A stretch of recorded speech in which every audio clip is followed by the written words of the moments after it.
sáng sự dùng để dùng tê nó hẳn giống nữa tê hẳn giống đợi nó giờ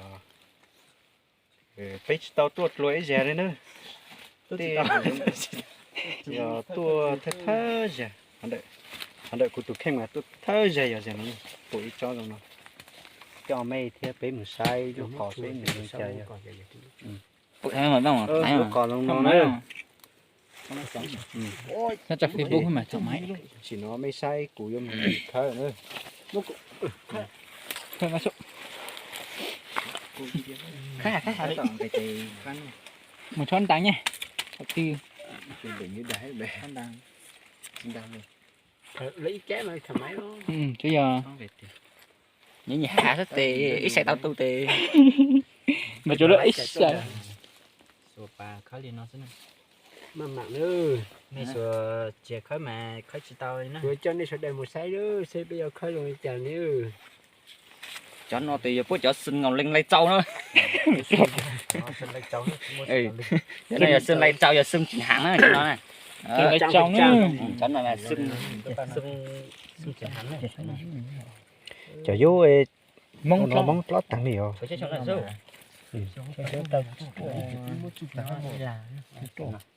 cái mà có cô này cô lo thế con đấy chứ đấy này nó này có tụi tao liếu chứ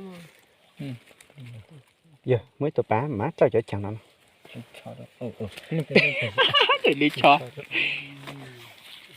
cú nhiều khó hay chơi nó tốt lồng đam bộ chọ nhiều bộ chính lòng thì nó mà tô sầu trong cái gì họ sẽ lời làm gì mà số có lục cắt đấy là tụi tôi thì cắt chặt của cầm số lửa cái gì vậy cái gì bỏ cái đấy là tụi tôi cái gì của只是喊他这个多少好，就他那抓了，我多少都不来。lấy được khắc cái yếu xong nó tốt sao? cho nó mong lót tàng họ Cô trái xong nó đi. Tụi nó tốt. Nó là thế tua. con nó chứ để mà chứ bụi ta Rồi ai tôi ở chạy xong nó thảo thảo tao tua tua mà. mà họ chỗ tí nè Cô xong tao tua này. Gì à? Bà chua tua, bà chua. Ta mong lo. Giờ mong lót bài nữa mà chạy nhiều giúp con bài nữa mới tụ lại đà. phần đủ lên 15 phân Nước à. Nhưng có thiểu nữa họ. Ta có thôi à. có thể thấy đúng thì tao qua nóng nó mỗi xe mà chút công mà chơi lý lũ rồi Nè chút lan chuồn bên đây dành chạy này. ô nó Nó tự tự. Cái nào? Để mấy mua tu Nó sạch cơ. ít lè chế ít tầm mặt to xanh. Gì. ôi giờ cũng chưa bỏ để có mình là cũng mẹ bỏ luôn Ôi có chặt tự hao. Có bủ. Có lường chăng ta. Có lường tao lường mà nhang. Đầu tiên lẻ là sới được biết thảo cái sao sao. Lẻ Mấy lần đang cũng được kia mà chẳng có tốt cũng đây tè, nhà luôn nó. lẻ trang lại. Cũng khắc cầu đi. Ấy lẻ trang thì chỉ số phổi luôn. Xe lần xe bên là tới Cắn to quá. Họ to cái này. Lẻ. Sao mà cắn to thế này. ủa là cho món thể của nó có số nhỏ với có tổ với Có cắn nha hả? Có cắn. Còn nó cắn thì Ôi chắc tụi cọc có rồi rồi. chưa còn nó cắn. Chắc chỉ lúc đầu ta. cán xuống đó này Trắng. Tôi cô. chút chán Sao tại nó hỏng nó chút của. Giờ chắc con tôi từ lúc đầu ta. cái hả Giờ cũng một tí mà lại lên tiền nhá hả cụ này chắc chắn lớn như làm ba là tư Quan sát là tụi nó tu mà nhọc thôi. họ Quan sát là nước có chỉ giống câu hả họ. cũng sẽ tới rồi Từ chân họ phải ôi số của là chân luôn cô. càng to càng thích cái gì càng to càng thích lên hả đúng rồi Có là anh rồi. Mặn mặn nhé. mạng rồi Mặn mặn. cái gì càng to bộ nó mà mảnh đâu rồi Ôi ôi da mà lo là cho hắn liền lúc càng là khi dần tính tập tụ con mà ít bán là thắt lại cho sẽ chạy một cái lúc tao. tôi phải say mà tại chính tôi tên tình của say lo lúc bà nó của tao say rõ rệt bỏ trạng là mà lúc bà này giờ nó tỏ bây giờ cho anh tông hồ say họ một lúc bà thì qua cái mấy này cái tờ cho biết sao đó là lúc tuổi giờ chàng lúc của Cái gì vậy? tôi có phải gì của ta say trong chỗ anh Thằng cây bút rồi thằng cậu tuổi chàng thằng cậu. Không có lúc có phê lắm luôn. lúc mà nhìn lúc Mà bà mà má Có quá. lúc mà chịu nữa. Ta mà tao mà thấy gì. còn lạnh lạnh ấy tại ít cạn rồi tới thì giá thì mới chỉ dụ ít tuổi rẻ Cái thằng nó. ít tuổi từ tới cũng có liên quan tuổi rồi cũng không mình rồi để mới chỉ ư này thằng mình giả Mà chỉ nó số hả? Để nhà khoa hay là tôi sao số tệ chỉ là số hỏi là bà chúa nó ấy sai tao tụ Số ta gọi ít lâu mà bé một chuyện là lại chạy ít lâu. Số ta ít sai. Số ta lại cái lâu ra tôi là. chạy lấy ra cầu lỡ luôn đi Vẫn tông hả? Cảnh sát sửa mà mua loại lúc mà ó lúc cái tà lúc này lúc thứ hò Cái chơi lúc nó có làm phát tiền đâu sao hả? lúc chỉ mua mua mà lúc ý là 20 euro cái gì buổi cho thảo bé đến là luật đó lúc này như trong cầu nó chỉ mua euro họ lúc cứ nhấp bò Lúc là trên nữa chẳng mất cảnh là nó tụi đó. cầu có món cầu muốn để ý chứ để ý nhà món chia lớn lấy rồi lúc nó giờ bay lúc hay là Hai giờ xong nữa mong cho tao tuổi rồi. mà sao lúc mà xe giờ gì thằng bố lúc cái lúc bé mà chỉ lo hả tại hả như thằng bố lúc xe giờ nó hay Quên vừa tí nó. quên mấy khói loại tà nó sao quên trả tiền chùa nha ấy của cha này của cha to ta phải có tôi hay Mà chỉ bán thằng này cái chân đấy mà chỉ bán thằng lít lâu hả?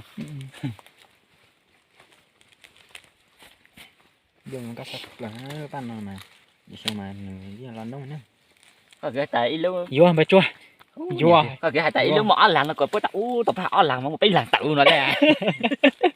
cho tôi làm đâu mấy cho tôi làm đâu nhỉ nó sẽ mấy cho nó lúc nó thắt thắt luôn của thôi lúc bù lúc hay tà của chùa tặng có ít tuổi hay là cái hay là chùa cổ hả của chùa của Xem cho tôi biết là chỉ tả. sao một chế đó là cái hả Ô cô à cô chỉ cho mấy tôi là ha. chùa biết là to u mà số họ cái cũng chỉ vậy một trò hao cũng chỉ vậy mới mà lại cũng lỡ cái giờ cũng chỉ vậy cũng đã uống một trò coi gậy ở đâu rồi sáng chỉ vậy hao rồi gì cũng biết trò bên chạy tôi ở xã một tỏ nó có cái sân tàu giờ bây một tỏ tiền mình sẽ tốt lượt đi cái mà tại có làm chủ ha cái kia cũng sẽ sáng một hao hò thì bây chạy nhỏ nhỏ chạy sai xuống cái tại thì một hai nó bao kỹ lắm đây buổi nhớ số à Lớp bị. cái mừng nhá không có đủ dung lượng để tiếp tục thắt này thế thì của anh thì thằng máy cứ quay lúc nào tí thì thôi Một nhìn hay chả. một nhìn 200 mét mà một nhìn Giờ ta nhảy mất lại á. Tôi luôn à.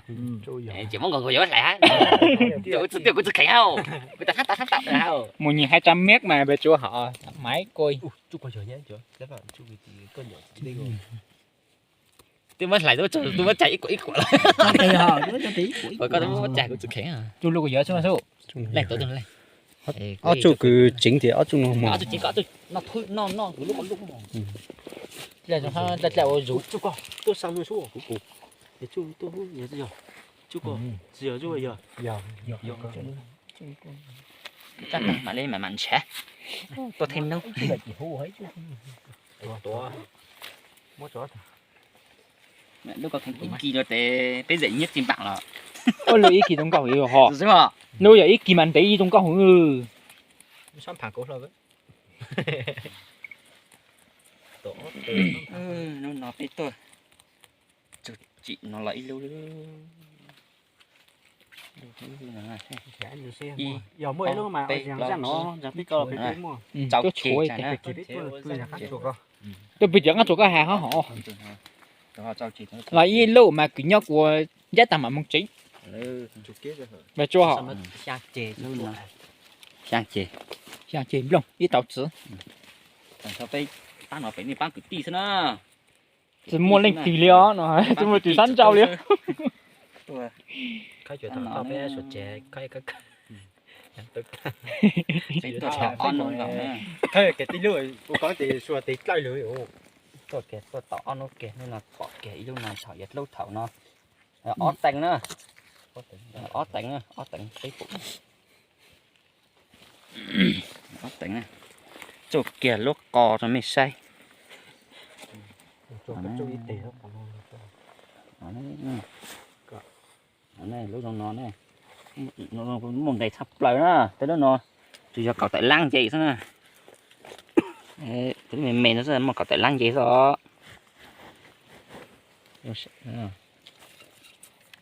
giờ là từ yuan sáng mà tôi cánh pe nó tôi cánh pe nó Đó là mà chú qua hả?